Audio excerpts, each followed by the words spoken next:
Yo, what is good, Mets Nation? Welcome back to Mets Media. This is Richie, and in this video, I want to give you guys my recap of the New York Mets victory over the Houston Astros in their second game of spring training. They win this one 2-0 after Jeff McNeil and Albert Almora Jr. both go yard, and we got a Marcus Stroman gem of 2 innings. So I got a lot to talk about in this video. Before I hop into it, if you guys are new to Mets Media, do not forget to hit that subscribe button. I'll be posting a lot of Mets content all throughout the season. And if you guys want to check me out over on Instagram and Twitter, that is at nymets_media. And if you guys enjoyed the video, don't forget to thumbs it up. With that being said, let's jump right in. So we got a lot to talk about today. It was the first time we actually got to watch the Mets.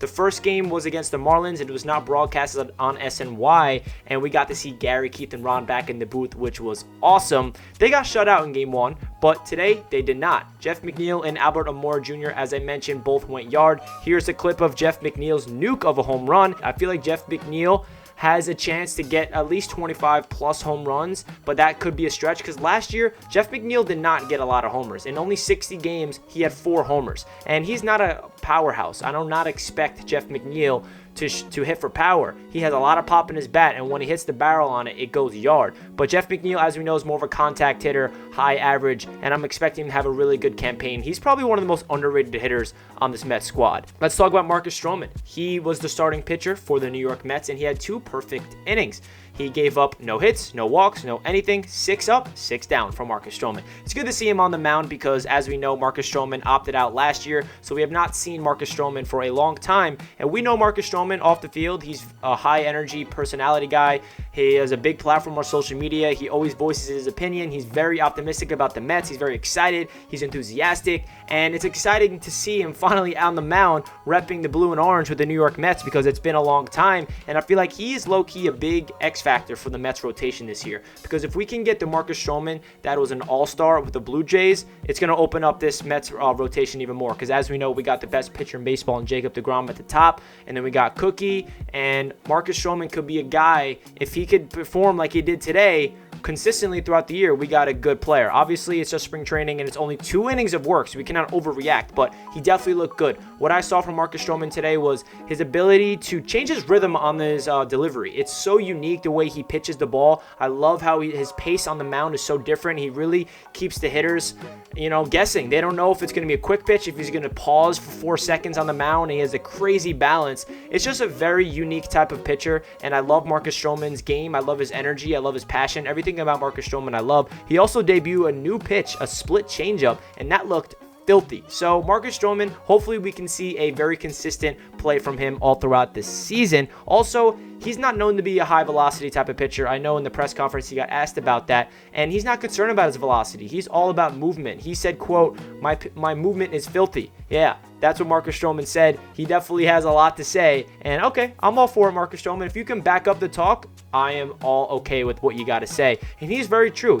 Not every single pitcher needs to be pumping out 95 plus fastballs. We're used to it with deGrom and Syndergaard and Harvey and Wheeler over the past years, but Stroman's not that type of guy. He's more of a guy that tries to get you out with this crazy movement, ground outs, pop outs, and again, if he can do that consistently throughout the year, I'm all for it. Now, let's talk about Albert Almora Jr. Here is the video of his home run, and it was a nuke. It was a fastball down Broadway, and he absolutely took that to left field. This is a good sign from Albert Almora because when we signed him, he was more of their defensive guy, and he's not going to be our offensive juggernaut off the bench, but he had a lot of pop in this swing. He actually did not have a home run all of last season for the Chicago Cubs, so it's good to see him. He's trying to make the team, which I expect him to do so, and it's just a good sign to see Albert Almora have some pop in his bat. It's a beautiful swing, and maybe he could be a guy off the bench that can provide, especially that there's no DH in the NL this year, we're going to have a lot of people pinch hitting, and he could be a guy that you never know, can come in off the bench and provide a spark.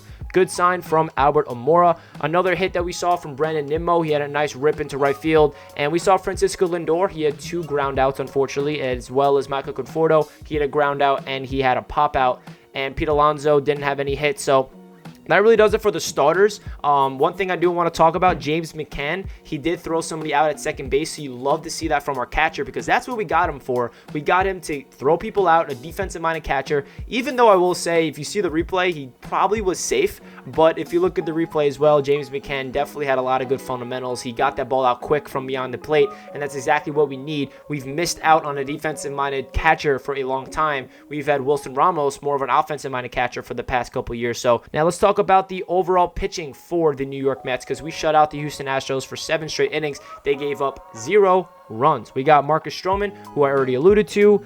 Yamamoto, he pitched a very good game as well. Jerry Blevins, good to see Jerry Blevins back in the ball game because remember when he was on the Mets a couple years ago. And then Drew Smith, he came out there and did his thing. And then we also saw Sam McWilliams finish off the day. So all the pitchers, they did not give up any runs, which is a very positive sign. So there's not that much else to talk about in this video. Let me know your comments down below of the second game of the New York Mets spring training. Expect a lot of content here all throughout Mets media. I just came out with a brand new series called Player Profiles where I break down each player on the Mets. I have a video about Jacob deGrom, and I collaborated with Wardy NYM to talk about Michael Conforto. If you want to check that out, I'll leave it down below in the description. If you guys stayed until the end of the video, comment down below a Statue of Liberty emoji, and if you guys enjoyed, don't forget to thumbs it up. I'll catch you guys in my next video. Let's go Mets. You gotta believe.